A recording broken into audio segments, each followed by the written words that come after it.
Afternoon, Lee. JD, you all right? Yeah, not too bad, man. I think I just wanted to just find out. We speak at the beginning of every sort of training camp, and then we speak, of course, before every game. And this is after you've had a couple of training sessions with the boys to kind of work out mentality and to kind of get your message across in those couple of days you have with them. Just what have those conversations been like going into the game? So like with all of the camps, we try and get a balance of making sure that the players are um, enjoying the sessions, making sure that we're understanding of where they are in terms of their physical loads that they've come off with their clubs, and then ultimately they're working on the tactics and the game plan leading into the game. So, like you said, there's a real key balance that we have to get right and tick a lot of boxes. And yeah, luckily enough, we've got some great staff here as well that help with that. So, but no, it's been a great few days training.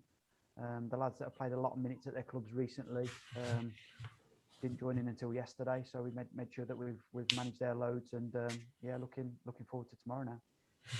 I want to talk about a player that's obviously no longer with you, first of all, of course, in the mill. And it's a positive news, of course, because you know how the pathway works. You want them to get to the senior squad as quickly as possible. Yeah. I just want to know how what your conversations have been like over the last couple of days. Well, I think first and foremost, it's a brilliant opportunity for Emil, and it's an opportunity that he fully deserves.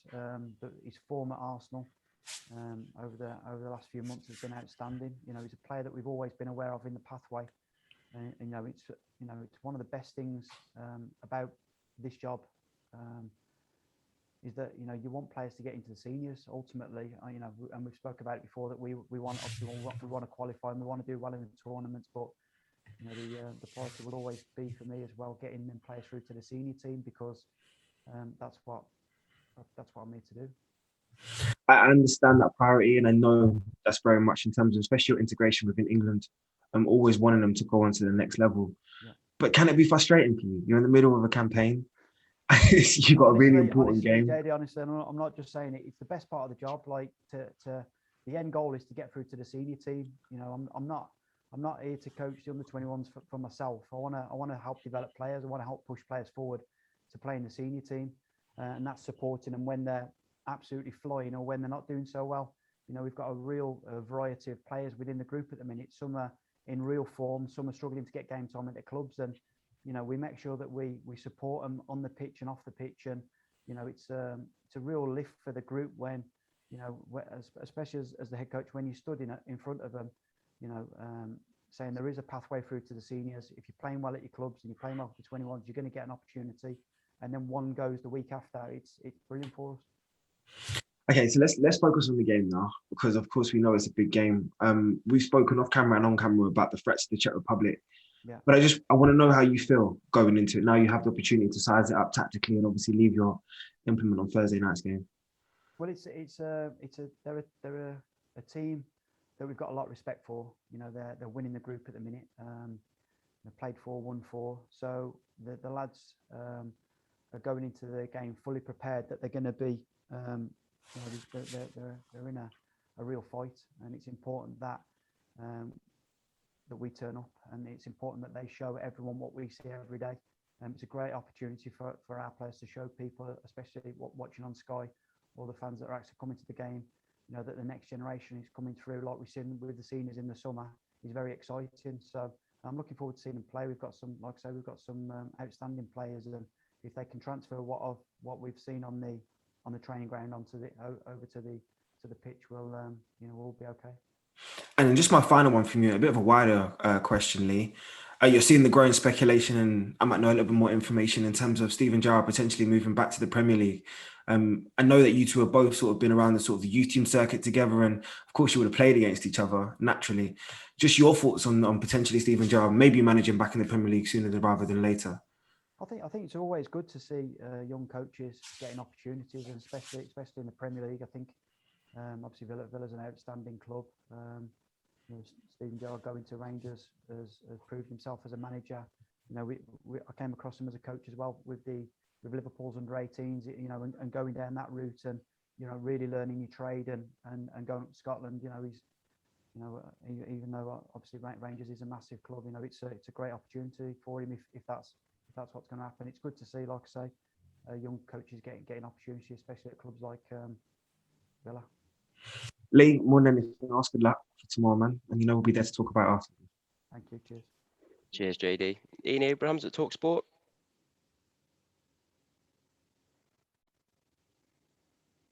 You're on mute, mate. Are you there, Moose? Oh, so you couldn't even hear me. That was great. Okay.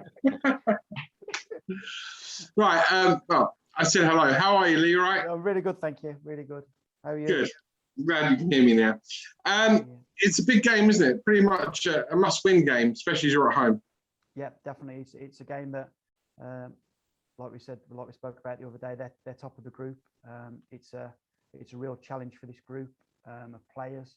It's an exciting challenge. It's a chance for them to prove that they're a good team and that they're a team that can stand up when it's needed. And if we're going to progress as a team, bearing in mind it's only our fourth game, we have to show people that we're more than capable of winning these kind of games. To that end, and it's the question that always gets asked of the man sitting in your seat, so it's to you right now. Would it not have been better for Emil Smith-Rowe, who was a key man for you, scored the winning goal last time out for you, to have played for you rather than to have gone up to the seniors where he probably won't even play? Well, that's not really my decision. My responsibility is to make sure that players are capable of making that step up to the seniors. I think Emil's definitely in that category. I think he's proved that at what he's doing at Arsenal, and he definitely deserves the chance. So, to get into the squad's a real achievement, and he's definitely put himself into the shop window to be selected. He's having an outstanding season. He's someone that absolutely deserves it on and off the pitch. The short time that I've worked with him, he's an outstanding person, and like I say, I love seeing players progress, especially through to the seniors. I think that's one of the benefits of doing this role at other clubs, where that development and seeing a player grow and to make them steps, he fully deserves it.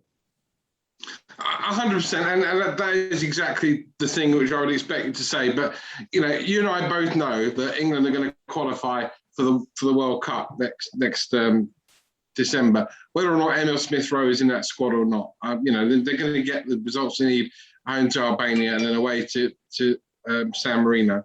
But you need that player, and surely the time has got to come at some point whereby, because it's a question I asked your predecessor. This age group of team is the one that hasn't won anything. A lot of the ones below have, but this age group of player hasn't. And if we're serious about winning the competition you're in right now, surely you need all your best players this camp, rather than for Emil Smith-Rowe to get the experience of facing national media and the experience of playing along or training alongside Harry Kane and Jordan Henderson.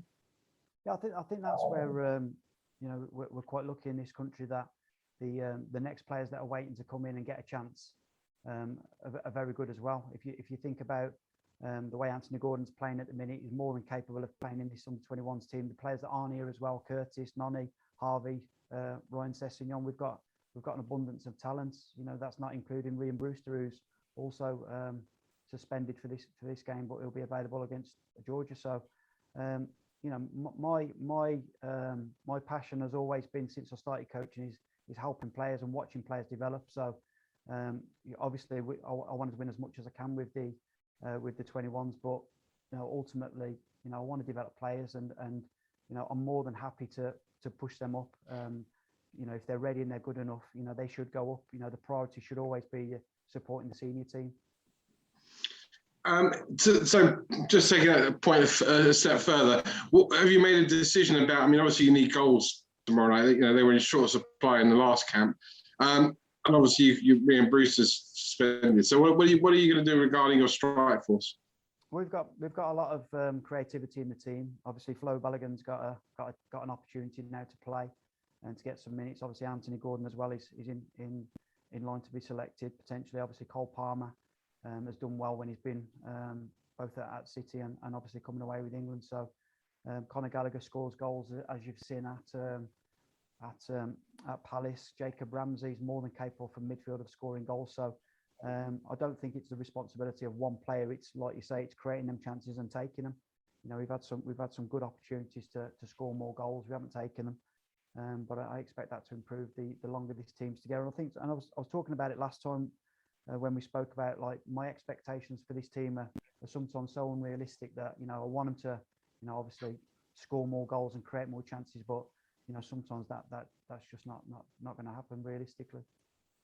And last one from me. I know you've spoken about Steven Gerrard going to Aston Villa already. Yeah. Does it surprise you a little bit that he's going to Villa? I mean, his end goal clearly is to become the Liverpool manager.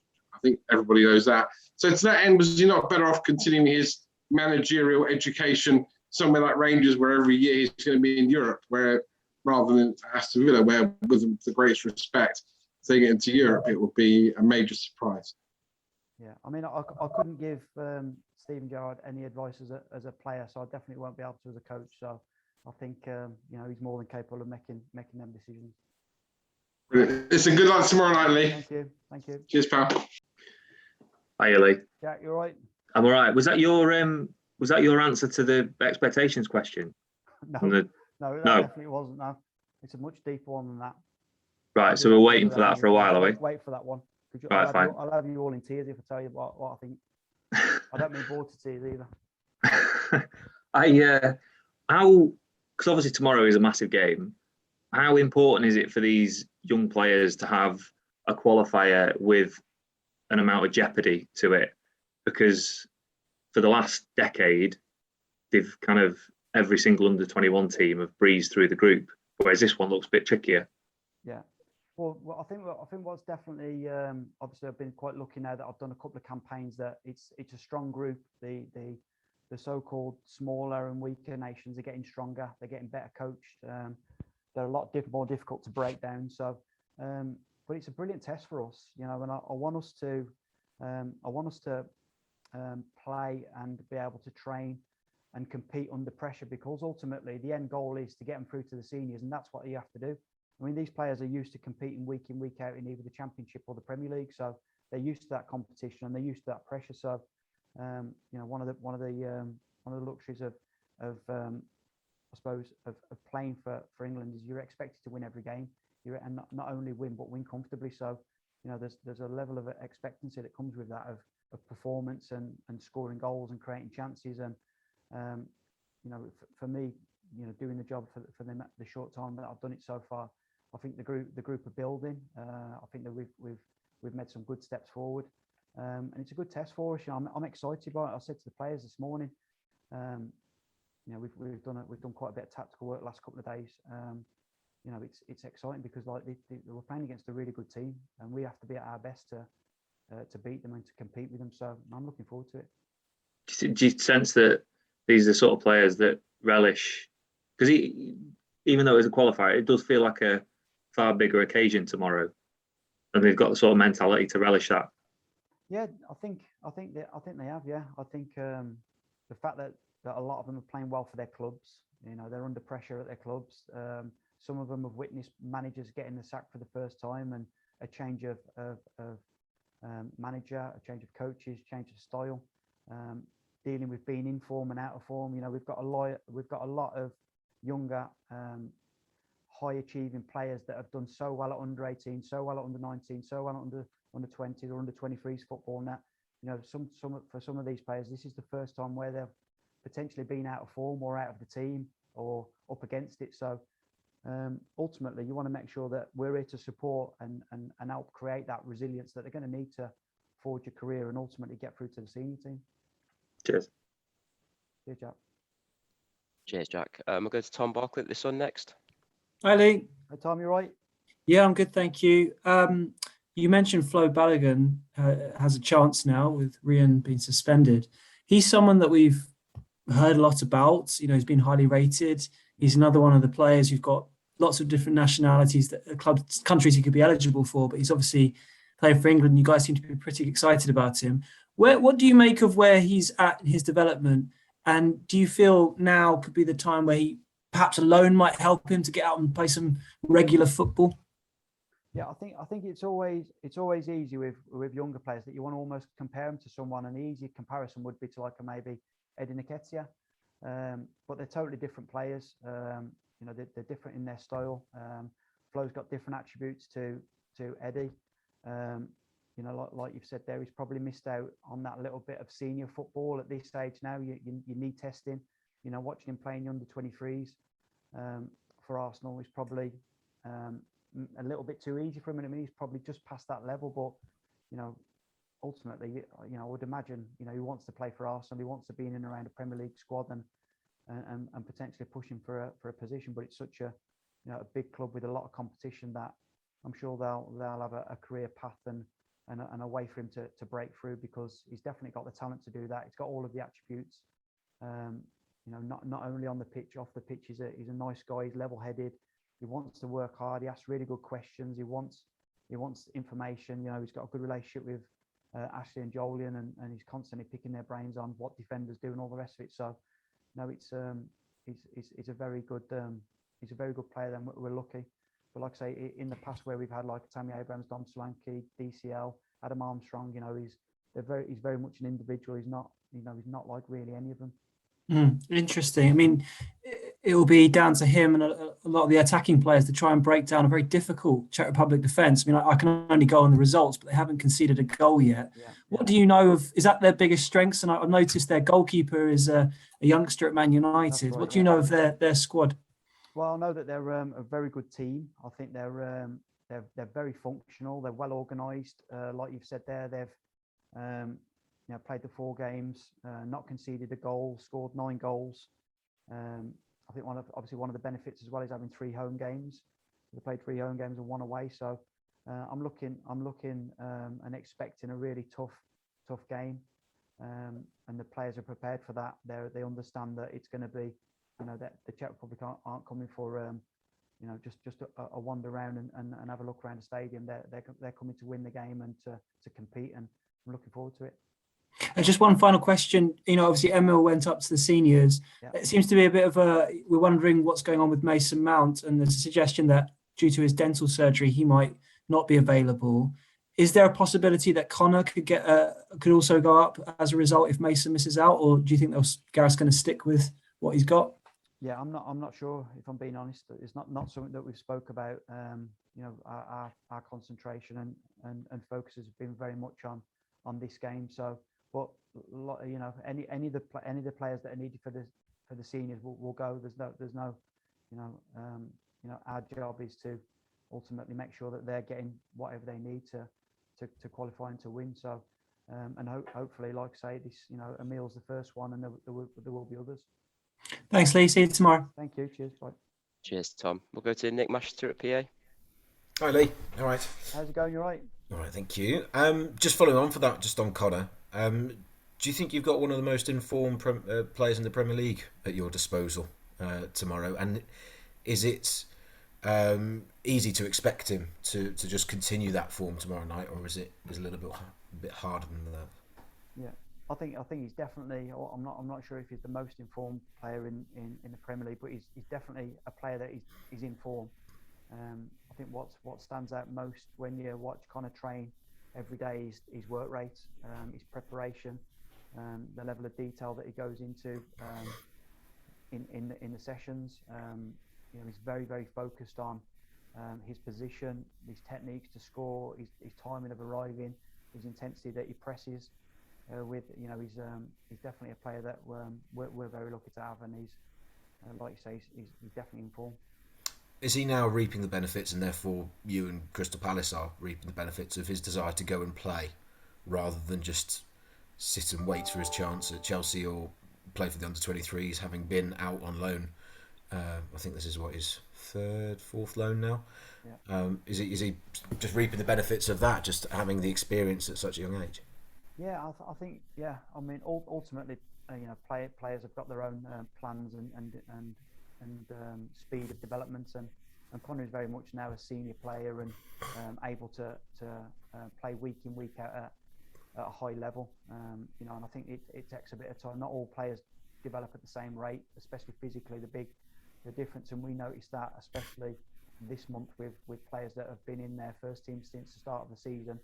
You know, they're very restricted on the training minutes, what we can have with them, and we have to be very mindful of the match minutes that they play as well.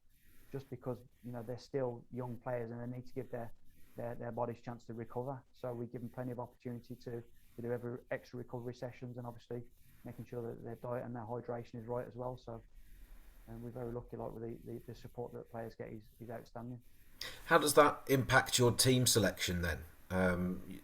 Presumably, therefore, you might not be able to name the most ideal starting 11 that you might not that you would like to, because some of them just can't do the 90 minutes, for instance. Well, yeah, it's more just taking into consideration and having an awareness of where the players are. I think we've never been put under any pressure, especially while I've done this job, that we should be reducing players' minutes or. But it's just being mindful from a development point of view that you don't want to ruin players by constantly playing them or overplaying them, especially if they're coming off a hectic schedule. It's because it's really important for us that especially for the seniors to benefit. The more players we've got playing in the Premier League or the Championship, the stronger the selection pool is going to be. And just finally, you mentioned you want to see them put out on the pitch tomorrow what you've seen in training. Yeah. What haven't we seen that you've seen? What are we still waiting to see, do you think? What have we seen? Well, I can see a team that's very very determined to do well in all of the sessions that we do. The quality is outstanding. I think we've seen glimpses of it.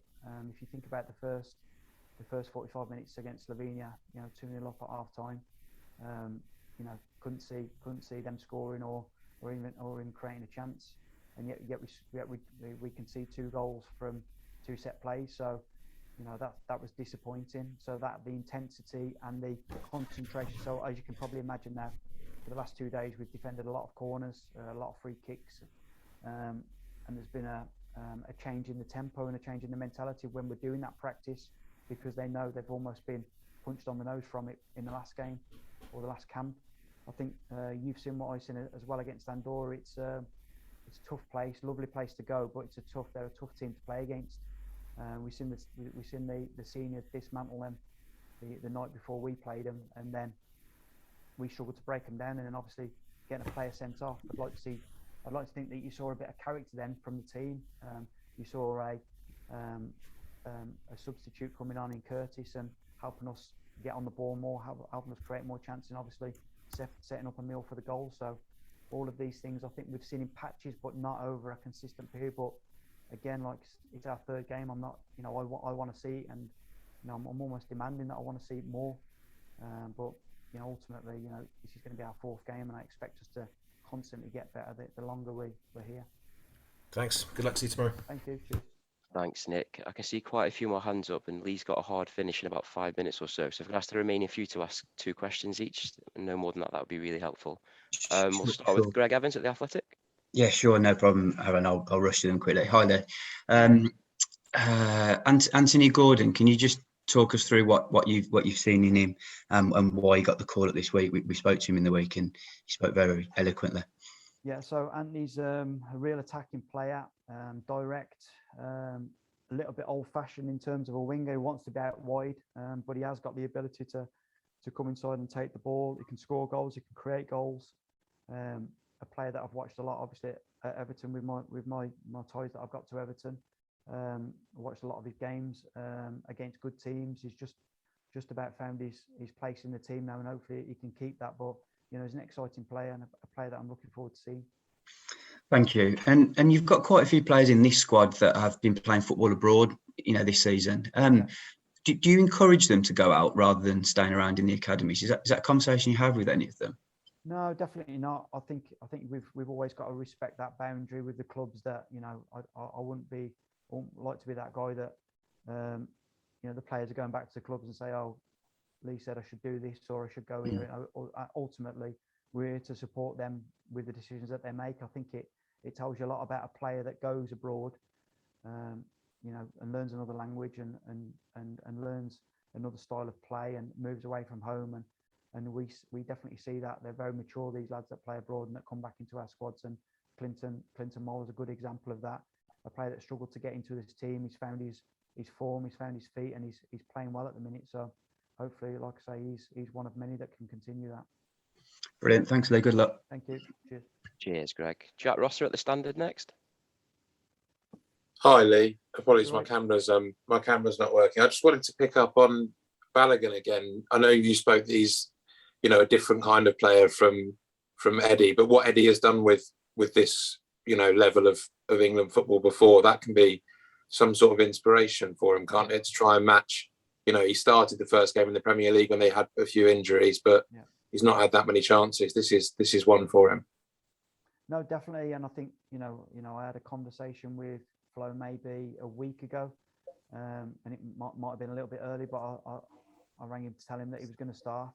He was going to be our number 9, and that to make sure he was fully focused when he came in, because I wanted him to have that chance mentally to prepare that he was going to be our number 9. He was going to be our one that we're looking at to score goals, and I've seen that this week in training, the intensity that he's trained at and the focus that he's had. I think he's relished that chance, and it's down to him now. I mean, obviously Rian getting sent off.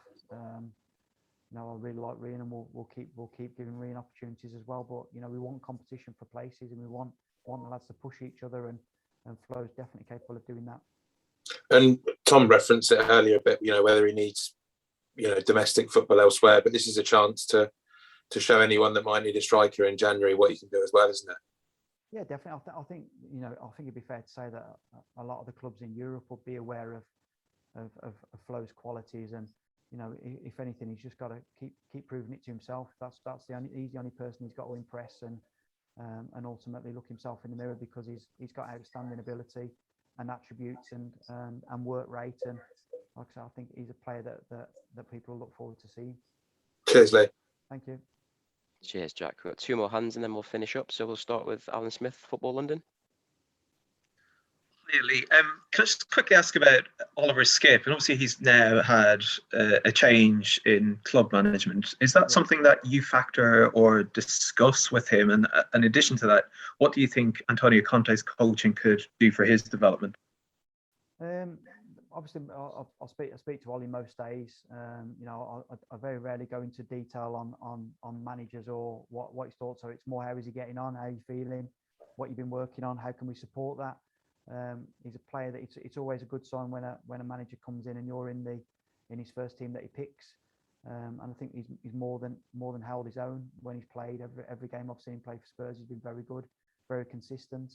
And I think someone that's a 7 and an 8 out of 10 every week, he's a real attribute and a real asset to the team. So hopefully he can continue that.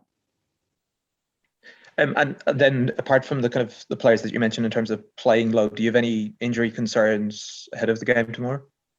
No, we've no injury concerns. Obviously, losing the lads after the squad was named has been unfortunate. But no, we look like we're in a good moment at the minute. We won't replace Emil at the moment. We'll give ourselves a bit of breathing space with that, and potentially bring someone in on Friday or Saturday. Cheers. Thank you. Thank you. Thanks, Alan. And we'll finish up with Nazar Kinsella from Goal.